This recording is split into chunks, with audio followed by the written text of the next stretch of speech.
After completing the Gen 1 Pokedex in the first video, feel free to go check that one out, link in description. I sat there thinking, well, what now? And then it came to me. I thought it would only be right that we leave the Kanto region and move on to bigger and better things in the Johto region. The goal this time, completing the Gen 2 Pokedex. With 2 new added types and 100 new species of Pokemon introduced, we will need to catch a whopping total of 251 Pokemon. And boy, I had no idea what I was getting myself into. To complete the Gen 2 Pokedex, we're going to require our copy of Pokemon Yellow and all 3 of the Gen 2 Pokemon games. Pokemon Gold, Silver, and Crystal. We're going to start with Pokemon Crystal because you can catch the largest amount of Pokemon within the base game. Being able to catch a total of 223 Pokemon, only excluding these 28. And also because Crystal just looks amazing compared to Gold and Silver.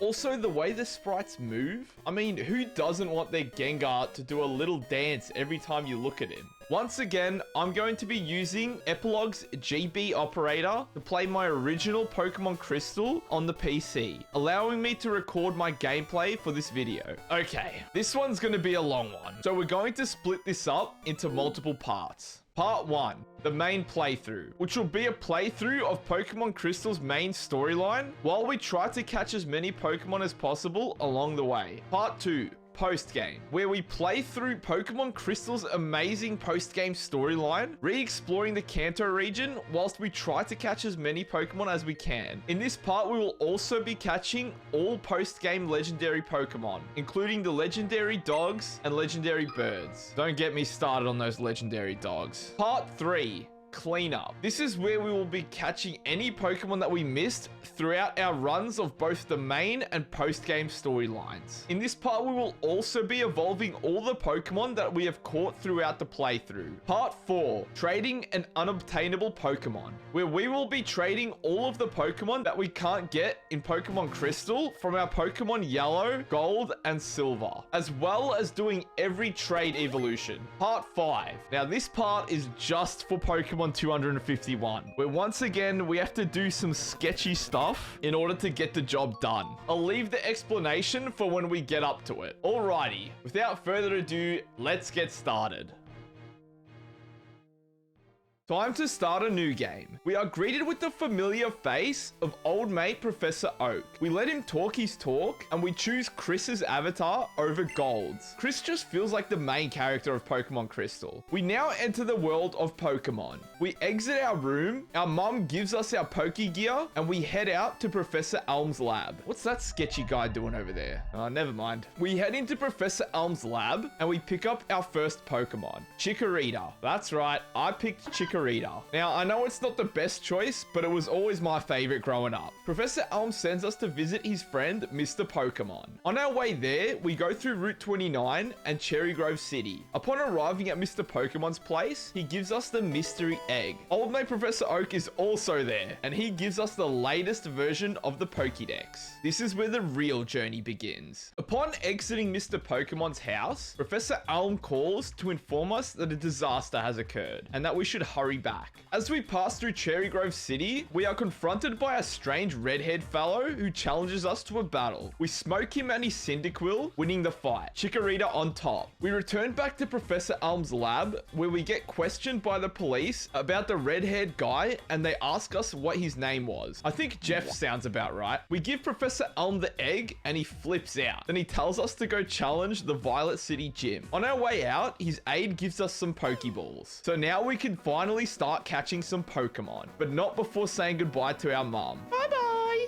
On our way to Violet City, we pass through routes 29, catching a Pidgey and a Sentret, Route 46, picking up a Rattata, Geodude, and Spearow. And lastly, routes 30 and 31, where we catch a Caterpie, Weedle, Hoppip, and 2 Bellsprouts. That's right, 2. We finally arrive in Violet City, home of the first gym leader, Falkner, the master of flying type Pokemon. But before we challenge him, we need to trade the extra Bellsprout we caught for an Onix named Rocky. Now we are ready to challenge Falkner. Let's do this. We defeat his Pidgeotto and win the battle, earning us the Zephyr badge. After leaving the gym, we get a call from Professor Elm telling us to meet his aide at the Poke Center. His aide gives us back the mystery egg from earlier so we can hatch it. We now head over to the Sprout Tower. We blast through all the sages until we reach the final head sage, where we are confronted by Jeff, who babbles on about how he treats his Pokemon like shit and only cares about strong Pokemon or something. Then he just dips. I think Jeff's got a serious attitude problem. Anyways, we defeat Sage Lee and he gives us the HM for Flash.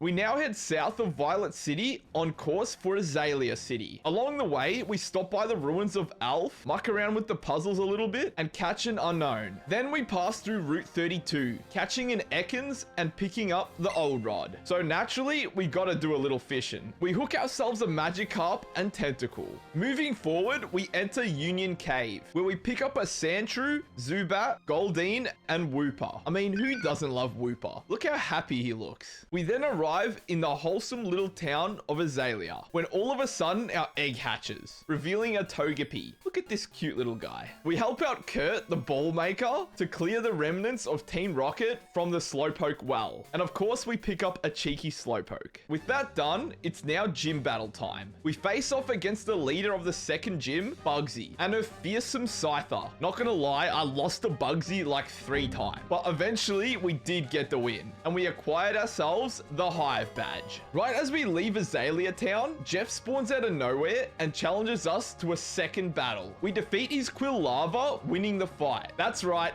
Bayleaf on top. Jeff spouts some nonsense about how much he hates the weak and whatnot, then walks off. I think Jeff just needs to chill out. With that out of the way, we head to Ilex Forest, where we help return Charcoal Clin his Farfetch'd, in which he rewards us with HM01 Cut, which will allow us to traverse deeper into the forest, where we end up catching a Venonat, Psyduck, Paris, and 2 Oddishes. We find this random guy who gives us the TM for Headbutt, introducing us to a new way to catch Pokemon by headbutting trees. Yep, that's right. We can now use Headbutt on trees to find all kinds of new Pokemon. Of course, we just start headbutting every tree in sight, allowing us to catch a Hoot Hoot, Noctowl, and Pineco. We finish up with a little fishing, picking up a Poliwag, then we depart the forest. We now find ourselves in Route 34, where in the grassy areas, we pick up an Abra, Jigglypuff, Drowsy, Ditto, and Snubble. Through headbutting, we catch an Execute, and by fishing, we catch a Krabby.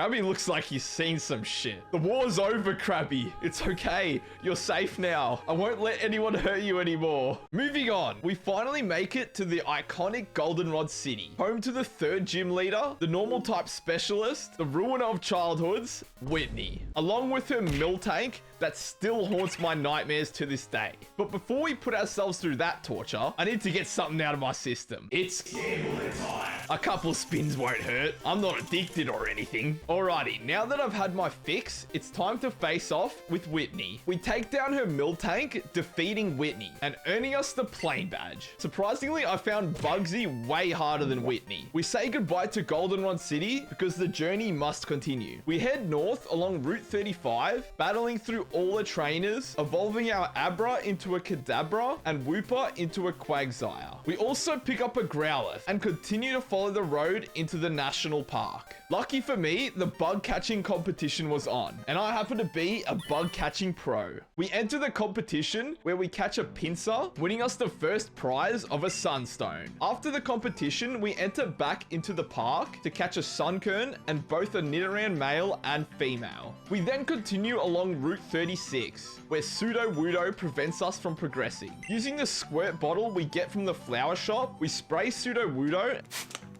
and it attacks us. We catch the Sudowoodo, which is important because there is only one in the entire game. I forgot to mention that we also headbutted some trees and caught ourselves a Ladybug and Spinarak.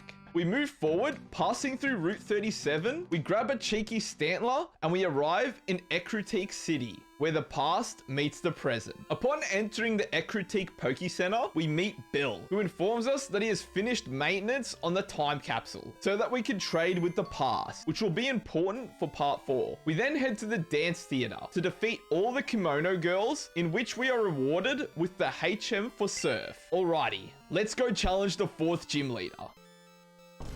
Oh wait, he's not here. In search of the gym leader, we find ourselves in the Burn Tower, where we are greeted by the Pokemon researcher Eusine, who is working alongside the gym leader Morty. So we decide to join them in their investigation, and we move deeper into the Burn Tower. As we explore further, we find Jeff, and whoop his ass that bad that it causes the floor beneath us to collapse. We then find ourselves face to face with the 3 legendary beasts, Suicune, Raikou, and Entei. Upon approaching them, they flee into the wild. On our way out, we catch a coughing, then we proceed to the 4th gym, where we challenge the ghost specialist, Morty. We defeat him with ease and earn the Fog Badge, along with the TM for Shadow Ball. Man, Gen 2 was responsible for some really good moves. Lastly, before we leave Ecruteak Town, we use Surf in this little patch of water to catch 2 Poliwhirls. Moving forward, we pass through Route 38 and 39, defeating all the trainers and picking up Eradicate, Meowth,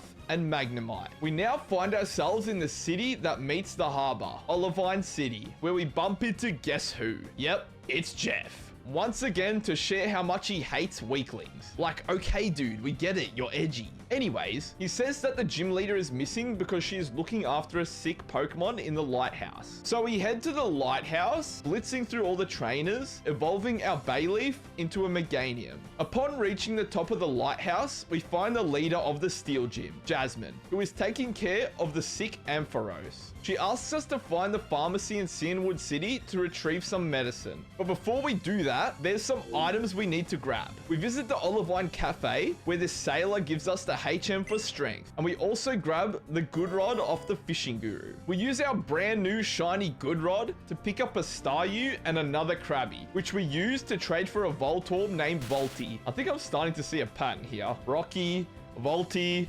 What's next? An Ursaring named Teddy?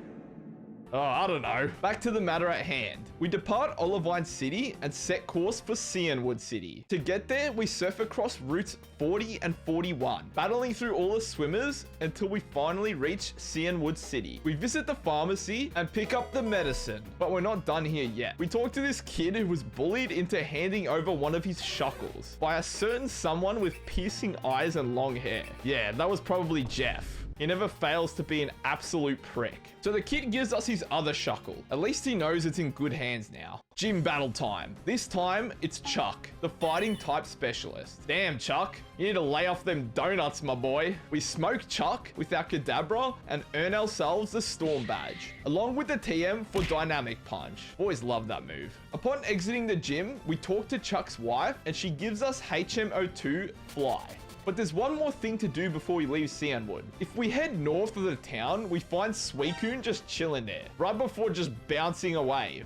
You've seen the mystical man that appears and wants to have a battle. So we defeat him and make our way back to Olivine City. On the way back, surfing along routes 40 and 41, we pick up a Mantine and Tentacruel. We arrive back in Olivine and bring the medicine back to Jasmine. She nurses the Ampharos back to health, then she heads back to the gym. You know what that means. It's time to face off against Jasmine, the Steel Pokemon Specialist. Using our Meganium, we wipe out her Steelix and claim the Mineral Badge. That's 6 badges down, 2 more to go. But before we leave Olivine City, we go to the harbor to fish for a Chinchou and a Shelder. Next up is Mahogany Town. So we head to Route 42 next, where we encounter the mysterious Suicune once again. Right as we approach it, it dashes away. Within this little area, we headbutt the trees and catch ourselves an Apom. Along this route is also Mount Mortar, which we explore and pick up a couple of Pokemon, including a Machop, Golbat,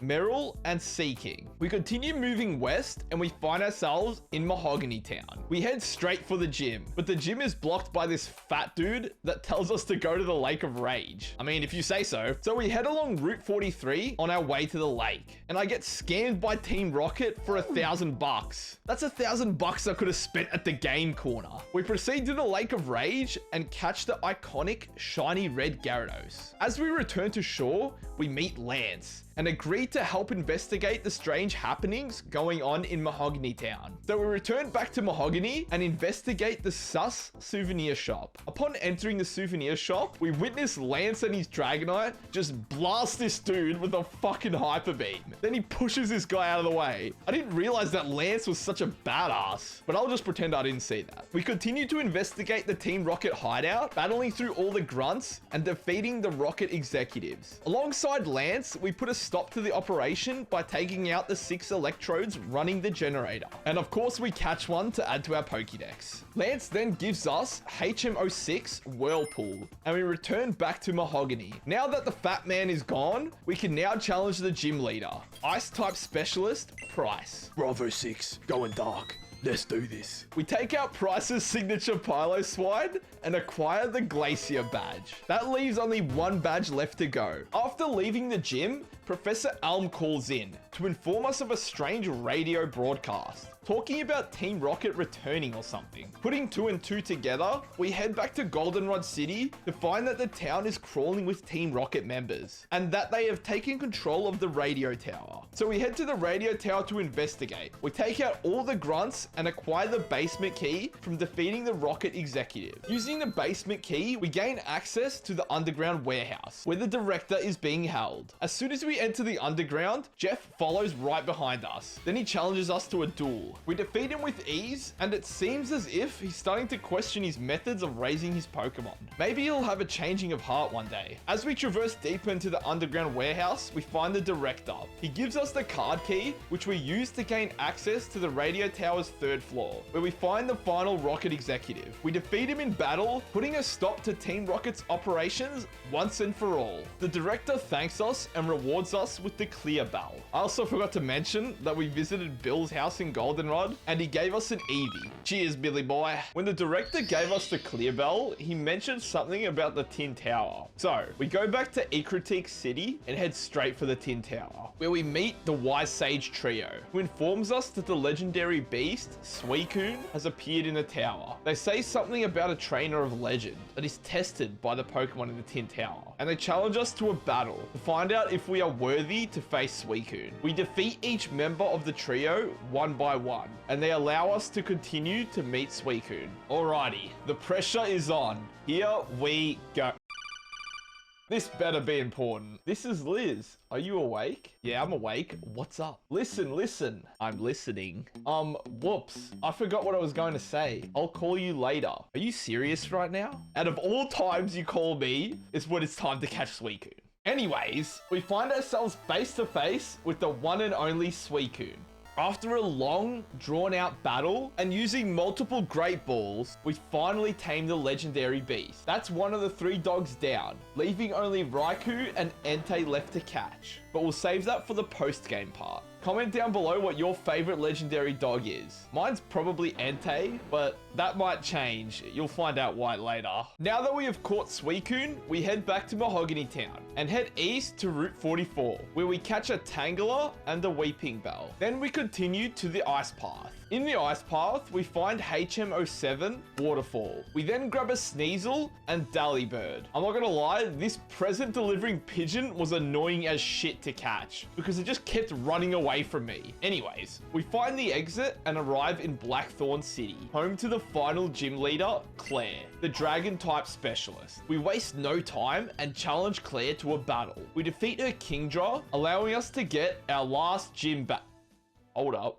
Where's my gym badge? Claire claims that we are not ready for the Pokemon League and that we should go to the Dragon's Den and take the Dragon User Challenge. So we travel around to the back of the gym and enter the Dragon's Den. We then enter the Elder's house to take the challenge. Of course, we pass with flying colors. Claire then comes barging in and is in shock that we passed. She admits defeat and gives us the Rising badge, completing our collection of all 8 Johto gym badges. Upon exiting the Elder's house, Claire comes back and gives us the TM for Dragon's Breath as an apology for her rude actions. If we go back to the Elder, he rewards us with a Dratini, and because we got all the questions right on the test, our Dratini knows a special move, Extreme Speed. Now that we have all 8 gym badges, we now need to return back home. So we cut through Route 45, 46, and go through the Dark Cave, catching a few Pokemon, including a Gligar, Graveler, and Wobbuffet. We make it back to New Bark Town,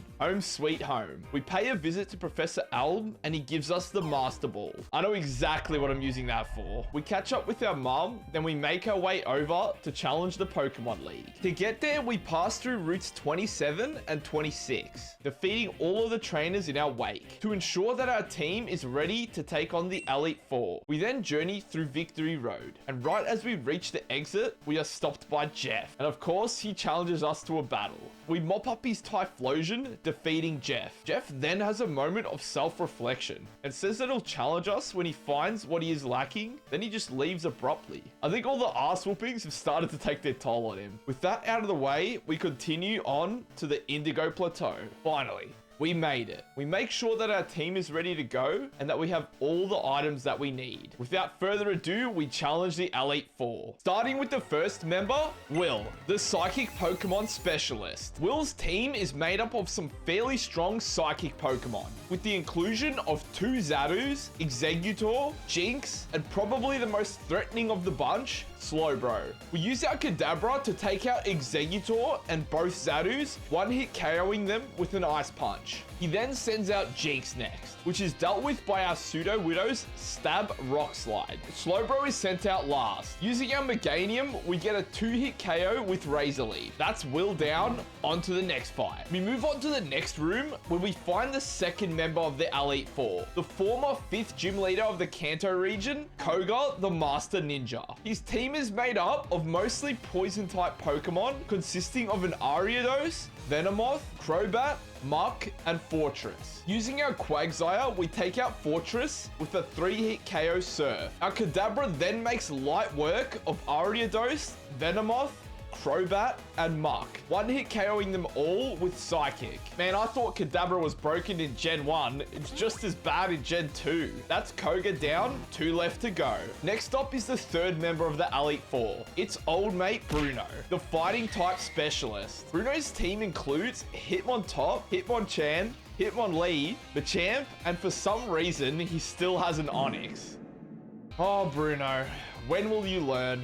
Using Quagsire, we take out Onix with Surf. Next up, Kadabra just wipes the floor with the rest of the team, taking out Hitmontop, Hitmonlee, Hitmonchan, and Machamp with a powerful Stab Psychic, one-hit KOing them all. With Bruno defeated, that leaves only one member of the Elite Four left. Now we face off with arguably the toughest member of the Elite Four, Karen, the Dark-type specialist. Karen's team is a bit more diverse than the others. Her team consists of an Umbreon, Murkrow, Houndoom, Gengar, and weirdly a Vileplume. I mean, I guess it kind of looks like a dark type. Look at those eyes. Staring straight into my soul. It's a pretty tough team, but we can't stop now. We take out Umbreon with our Quagsire by just spamming Earthquake. Kadabra then takes out Murkrow with a one-shot Ice Punch. Then Quagsire comes back out to deal with Houndoom, getting a one-hit KO with a Stab Earthquake. Our Kadabra then finishes off both Gengar and Vileplume, one-shotting them with a Psychic. With Karen defeated, that completes our run of the Elite Four. Now the champion awaits us. We continue forward to find out that Lance is the champion. I mean, there's no surprise there. He literally blasted a dude with Hyper Beam. Now it's time to find out who's stronger.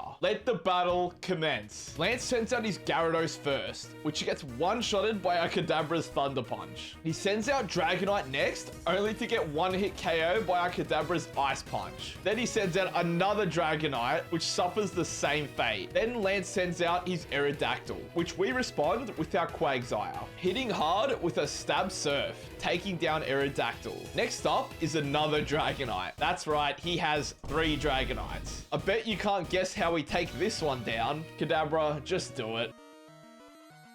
I'm honestly starting to feel bad at this point. Lance sends out his last Pokemon, Charizard. And we stick with our Kadabra, who takes out Charizard with a 2-hit KO Thunder Punch, bringing the battle to an end. It's over. We are the new champions of the Pokemon League. Of course, I've got my great team to thank. Kadabra was definitely the MVP, but the rest still did their job. That concludes the first part of the journey, the main playthrough. Let's get a Pokedex check. We managed to catch a total of 78 out of...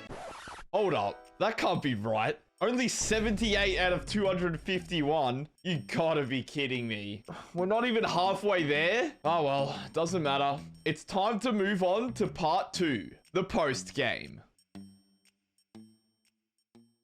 After defeating the Pokemon League, we find ourselves back in New Bark Town. Professor Elm then gives us a call and asks us to come by the lab. So we pay him a visit and he gives us the SS ticket, which will allow us to board the SS Aqua in Olivine City. So we head to Olivine and board the ship because we're going back to the Kanto region, where new challenges await us. On the ship, we help this elderly gentleman find his granddaughter, in which he rewards us with the medal coat. We now arrive in Vermilion City, home to the Lightning American, Lieutenant Surge. Just look at this dude, he's such a Chad. Wasting no time, we head straight to the gym, and thank fuck they got rid of that annoying puzzle shit. We challenge Surge to a battle, take out his Electabuzz, and he awards us with our first Kanto gym badge. Next up, we head north, on our way to Saffron City. To get there, we pass through Route 6 and quickly catch a Golduck. We then arrive in Saffron City, and we head straight for the Pokemon gym to challenge the gym leader, Sabrina, the psychic Pokemon specialist. We knock out her signature Alakazam, and we earn ourselves the Marsh badge. Oh, and we also pick up the upgrade item, which we'll need for later. So we head to the east of Saffron City next, moving along Route 8, where we pick up a cheeky Haunter and we arrive in Lavender Town. Something feels off. The vibe is so different. It's so nice and peaceful now. I kind of like it. We get word that the power plant has been shut down, so we head over to investigate. The power plant manager informs us that a part for the machine has been stolen, and on our way out, we overhear that a shady character has been spotted in Cerulean City. So naturally, we head over to suss it out. Upon entering the gym, we bump into the thug who stole the machine part. He runs away, so we chase him down, defeat him in a battle, and retrieve the machine part that he hid in the Cerulean gym. We return the part back to the power plant manager, and he gives us the TM for Zap Cannon. What a move. Like, who doesn't love Zap Cannon? Right at the front of the power plant, we catch a Venomoth and an Electabuzz. Then we return to Cerulean City to challenge the gym leader. But of course, the gym leader is missing. I mean, it just seems to be a theme with this game. We search the routes north of Cerulean City and eventually find the leader of the gym, Misty, the water Pokemon specialist. And it appears that Misty is on a date. So what do? We crash Misty's date. Misty gets angry and returns back to the gym to await our challenge. We take out her iconic Starmie, defeating Misty, gaining us the Cascade badge. Now that the power plant is operational, we fly back to Lavender Town to pick up the EXPN card, which will allow us to listen to the Kanto radio. Next, we go back to Saffron City and head east along Route 7, where we pick up a few Pokemon, including a Persian, Murkrow, and Houndour. We keep moving forward until we arrive in Saladon City. Home sweet home. I'm just itching to do a little gambling. Oh, there we go. Now I feel much better. I don't know why, but for some reason, if you surf in this small patch of water, you can find a Grimer and Muck. So you know we just had to catch them. Next up, the Saladon City Gym. Bro, no way the same guy from Gen 1 is still here peeping on the girls in the gym. Talk about dedication, jeez. Anyways, we challenge the gym leader, Erica, the nature-loving princess. We defeat her prized victory bell and earn ourselves the rainbow badge. We set course for Fuchsia City next. To get there, we travel along routes 16, 17, and 18, battling through all the trainers until we arrive in Fuchsia City. But before we do anything here, I just gotta see something. Yes, the Safari Zone is closed. Good riddance. I'm so glad that I don't have to go through that suffering ever again.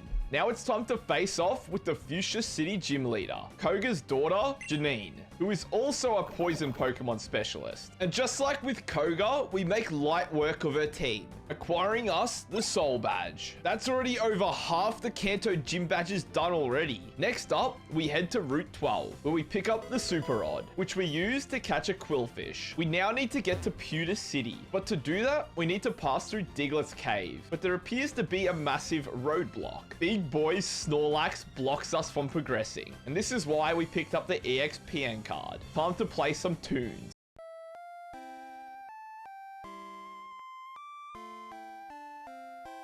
Wakey wakey McChunky. We catch Snorlax and progress through the Diglett's Cave. We obviously pick up a Diglett, but we also grab 2 Dugtrios, which we use one to trade with this dude at the power plant for his Magneton, because it also comes with a metal coat. Moving on, we catch a Pikachu in Route 2, then we head into Pewter City. We challenge the gym leader, Rock Solid Brock, which our Meganium pretty much just cleans up his whole team, and he gives us the Boulder Badge. Within Pewter City, we also get the Silver Wing from this random old guy, which will allow us to catch Lugia later. We head to Mount Moon next. Climb every mountain. Oh shit, what the hell? It's Jeff. Bro was just spawn camping us. Whoa, Jeff's got a different aura about him now. He seems to have mellowed out a little bit, but that won't stop us from rolling his team and winning the battle. Better luck next time, buddy boy. Meganium on top. You know what? I don't mind Jeff now. I think he's a chill guy. We then catch a Clefairy and exit Mount Moon. We walk around a little bit until... What the hell? Am I seeing things? Dancing Clefairies. Apparently, every Monday, you can find 2 Clefairy doing a moon dance around a stone. And if we use Rock Smash on the stone, we get a free Moonstone. Would you look at that? You learn something new every day. Next up on the block is Viridian City. We find that the gym leader is missing. No surprise there. We then head south to Pallet Town in search of him. The gym leader doesn't appear to be here either. What does appear to be here is a lantern. So you know we had to pick up one of those. But before we leave, you just know we had to pay respect to Professor Oak, the OG. And he straight up just roasts our Pokedex progress. He asks us if we have found a fishing rod yet. Look, Oak, I'm trying my best, bro. We keep moving south of Pallet Town until we reach the remains of Cinnabar Island. There we find Blue, the former champion and 8th gym leader of the Kanto region. He says that he's not in the mood for a battle right now and says to challenge him at the gym, then proceeds to just teleport away. Anyways, we continue going east to the newly located Cinnabar Gym, where we find Old Baldy Blaine, the fire-type Pokemon specialist. We battle Blaine, defeat his Magmar, winning us the battle, in which he rewards us with the Volcano Badge. To make sure that our team is strong enough to take on the final gym, we battle through all the trainers along Route 19, and we also pick up a Kingler along the way. Now our team should be ready. So we head back to Viridian City to challenge the final gym leader, the former Pokemon champion, Blue. It's time! We get to run it back with Blue one last time. Here we go. We first take out his Pidgeot with Pseudo Widow's Rock Slide. Rhydon comes out next, which we take out with our Meganium's Razor Leaf. Next up is Alakazam, which gets finished off by our Kadabra's Ice Punch. Then he sends out Gyarados, which gets one-shotted by Kadabra's Thunder Punch. He then sends out Exeggutor, only to get one-hit KO'd by Kadabra's Ice Punch. Pseudo Widow closes out the battle, taking out Blue's Arcanine with a 2-hit KO Rock Slide. Better luck next time, Blue boy. Blue awards us with the Earth Badge. Now that we have all the Kanto region badges, we return back to Professor Oak's lab, and he grants us access to Mount Silver. But we aren't ready to face the challenge that awaits there yet. Instead, we return back to the Johto region to catch the remaining 2 legendary beasts, Entei and Raikou. This was honestly so frustrating. Like, I was losing my mind trying to catch these pesky dogs. You know, at least we've got Suicune out of the way already. Okay, the first thing we're gonna need is a Pokemon to prevent the beasts from running away. Our Pokemon of choice is going to be the Haunter that we caught earlier in the playthrough. But why Haunter? Well, Haunter has access to a very important move, Mean Look. A move that prevents the opposing Pokemon from running away. We also want to make sure that our Haunter is below level 40, so that we can use repels to weed out other random Pokemon, making it easier to find the beasts. This is also because the beasts are level 40, and all the other Pokemon in the wild are below level 39. Now, the way this works is because we haven't actually encountered any of the beasts yet, this counts as our first sighting. With this method, we have a 50% chance to encounter one of them within 8 minutes. This method involves us flying to Mahogany Town, then going west, where we use a max repel and search the grass patches there. If you don't find it after a while, you then fly to Violet City and do the exact same thing. You repeat this process until you encounter Entei or Raikou. After a couple attempts, we run into Entei. The first thing we do is use Mean Look to make sure that it doesn't run away. We hit it with a Nightshade, then it uses Roar.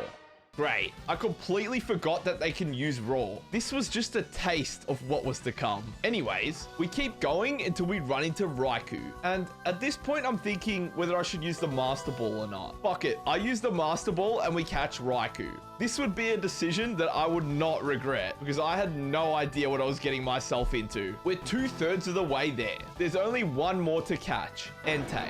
It can't be that difficult, right? Oh boy, was I wrong. The method for finding Entei changes after the first sighting. The new method has a 20% chance of finding Entei with each attempt. Now, for this method, we start by flying to Violet City, then looking up Entei in the Pokedex. We look for which area it's in, and if it's in one of these 4 areas, you want to bike there, and then check Entei's location in the Pokedex again. If Entei appears to be in the same area as you use a max repel and search the grass until you run into it. You repeat this process until you catch the legendary beast that you're trying to get. And also, every time you fly back to Violet City, for some reason, you have to enter and exit the Pokemon Center before checking the beast's location. I'm not actually sure why you have to do this, but I think there's some technical reason behind it. But I'm too much of a dumbass to understand that stuff. After a couple encounters with Entei, we get its health down pretty low, and then we just spam Ultra Balls until we catch it. Seems easy enough. I was not prepared for how long this was going to take. You'd think it wouldn't take that long, right? Like maybe 2 hours? How about double it? Oh, so 4 hours. Times that by 4 maybe? Oh, so 16 hours then? No.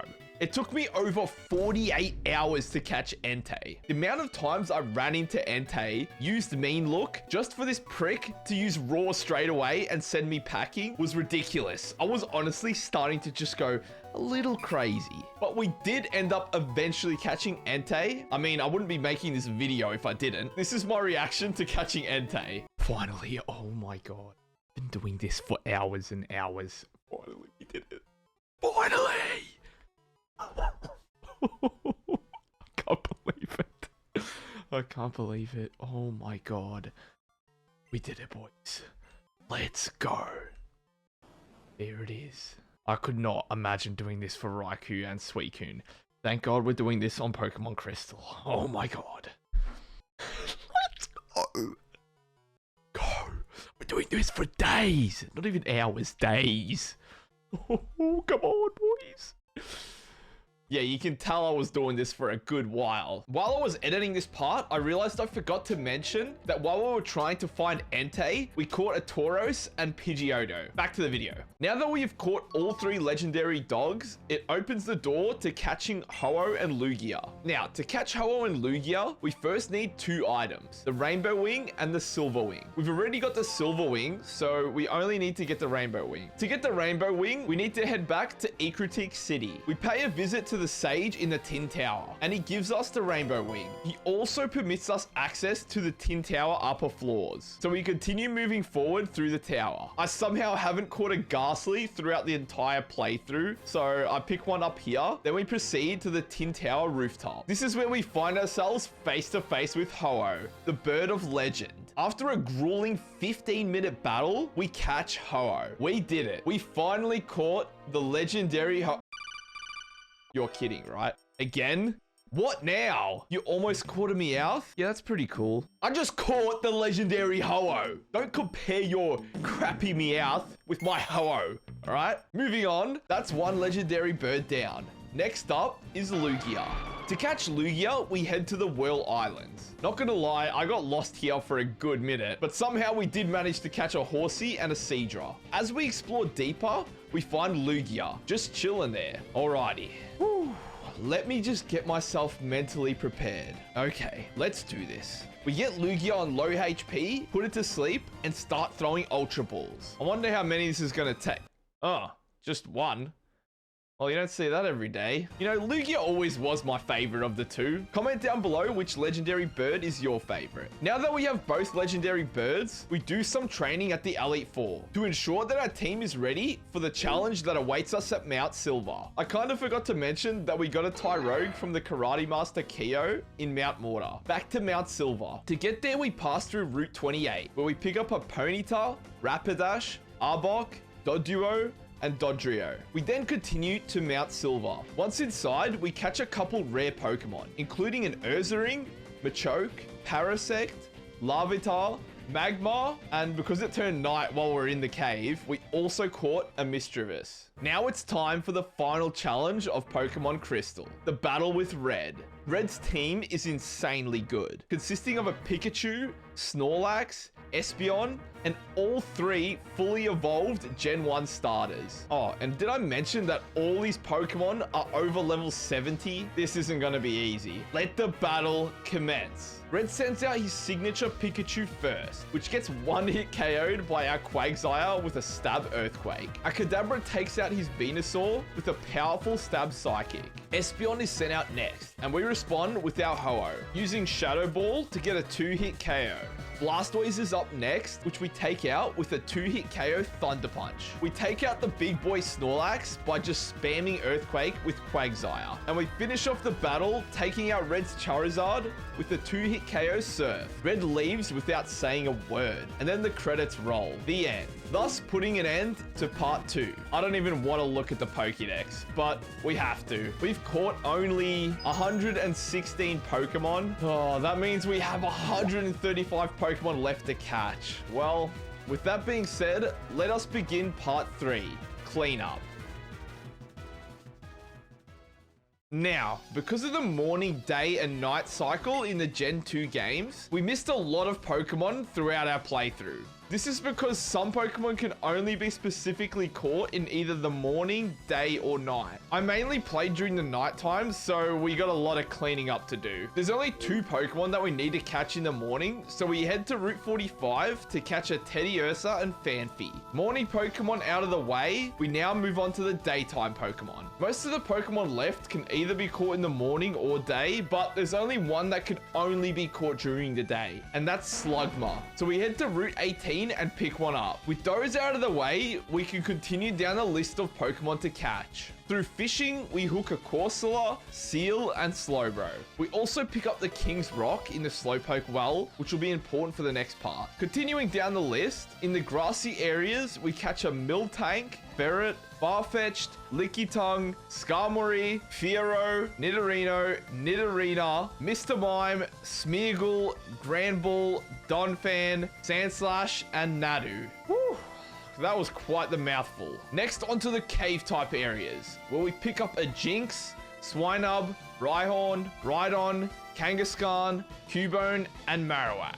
That's all the daytime Pokemon out of the way. Now that it's nighttime, we finish off the list by catching a Hypno and Ariados. That's all the easy catches out of the way. Now we get into the more obscure catches. Firstly, we're going to start off with what I like to call the 1% Club. This club is for the Pokemon that only have a 1% encounter rate. The club is made up of only 3 Pokemon: Dunsparce, Yanma, and worst of them all, Chansey. Man, I just hate Chansey. We go for Yanma first. This one was pretty easy. We found one after like 5 minutes and we snatched it up. Next up, we go to the Dark Tunnel to find Dunsparce. With Dunsparce, we got pretty lucky again and found one after roughly 5 minutes, and it went down without a fight. The only one left is Chansey. So we start searching and we find one really fast. Like, it only took like 1 minute. But the real pain in the ass was trying to catch this pink puffball. I almost ran out of Ultra Balls trying to catch it. At least I don't have to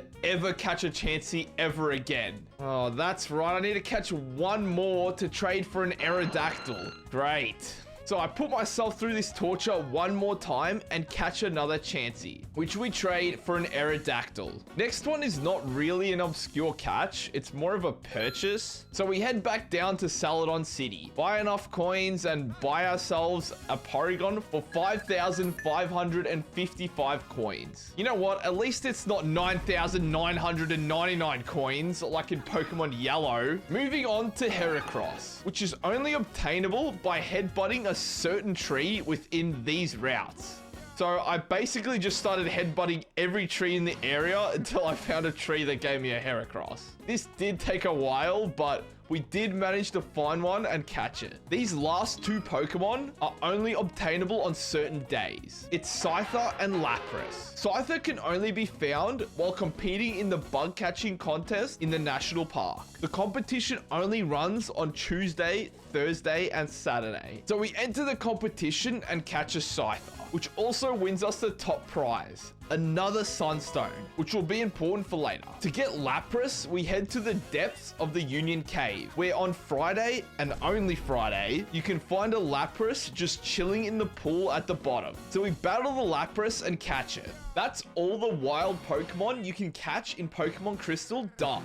Now we move on to egg Pokemon. So we head to the daycare because we need to discover the 6 new baby Pokemon that they added in Gen 2. We put our Ditto to work and hatch all the baby Pokemon from eggs, which includes a Cleffa, Igglybuff, Magby, Smoochum, Alikid, and Pichu. Who doesn't love Pichu? We also hatched a couple extra Eevees for later and 2 Tyrogues. Now we move on to evolutions. Firstly, we're going to start with Pokemon that evolve by having a high level of happiness. Now, there's only 5 Pokemon that evolve by having high happiness. To achieve high happiness, I basically just started stuffing my Pokemon with proteins and iron until I ran out of money. Then I just leveled them up until they evolved. We also evolve all the Pokemon that we have caught in the playthrough that need a level up to evolve. Lastly, we use all of the evolution stones that we got throughout our playthrough to evolve as many of the remaining Pokemon as we can. Using the Water Stone, we evolve our Shelder into a Cloyster, our Staryu into a Starmie, and our Poliwhirl into a Poliwrath. Using the Firestone, we evolve our Growlithe into an Arcanine and Eevee into a Flareon. Using the Leaf Stone, we evolve our Weeping Bell into a Victory Bell, Execute into an Exeggutor,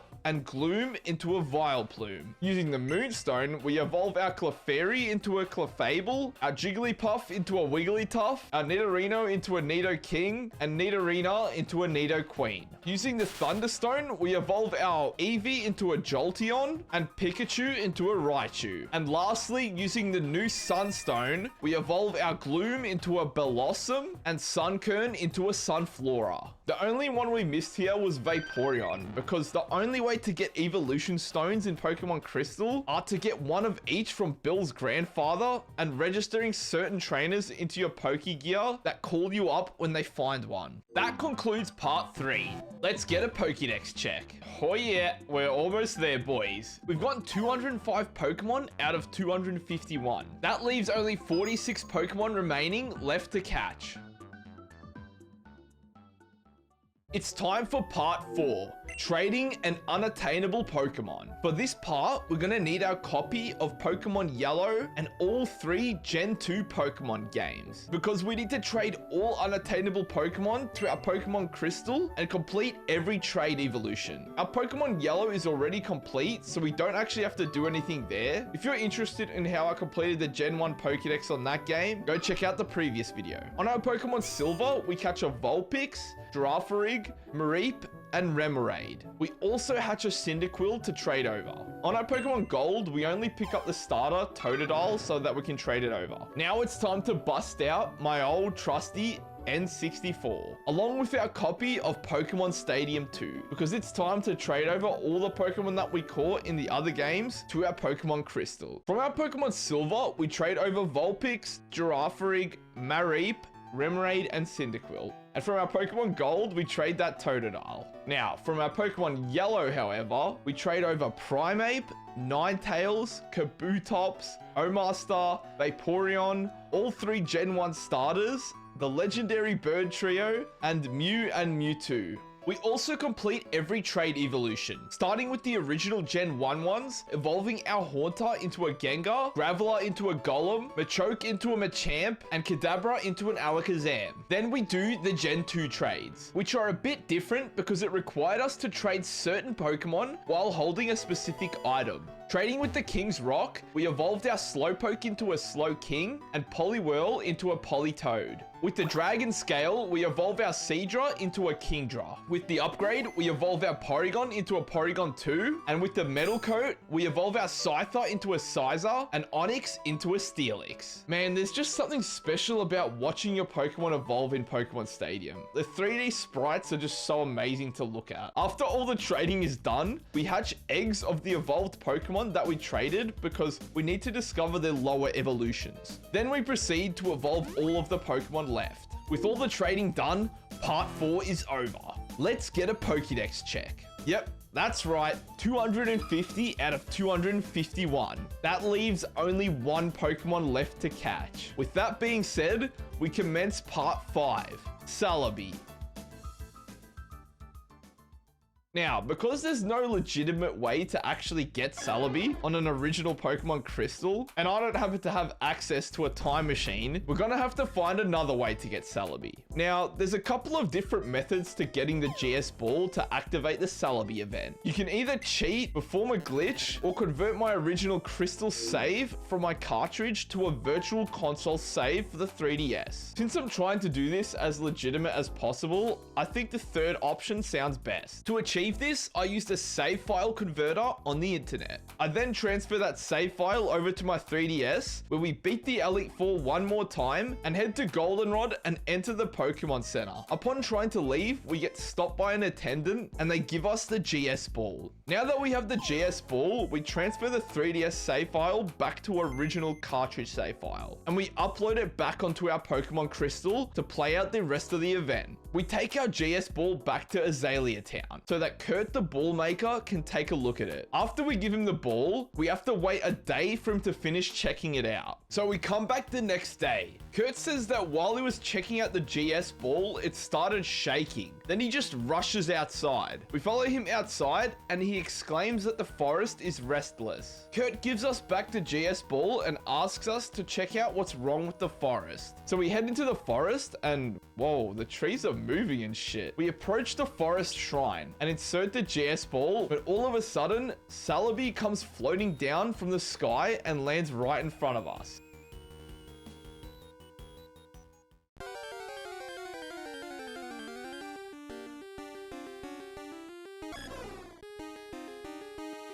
We get Celebi on low HP and put it to sleep. We then catch the Forest Protector Celebi. This was honestly so cool to experience. It reminds me of when I was a kid and I had to just look this up on YouTube videos. But I never thought that one day I would actually be able to experience it myself. Well, we did it, boys. That's the Gen 2 Pokedex completed. All 251 Pokemon caught. The journey's over. After all the trials and tribulations, we finally did it. Now there's only one thing left to do. We head to the Game Freak development room in Celadon City to grab our second diploma for completing the Gen 2 Pokedex. It's time to graduate. Well, a second time. Now, I just want to say a couple of words. I have to thank my awesome team for carrying me throughout the game. And I'd also like to thank you guys for making it this far in the video. It means a lot to me. I really hope you enjoyed it. So, consider leaving a like or subscribing if you want to see more vids like this. Honestly, I have no idea what I should do for the next video. I'm sure I'll think of something. But until then, thanks for watching. Jeji out.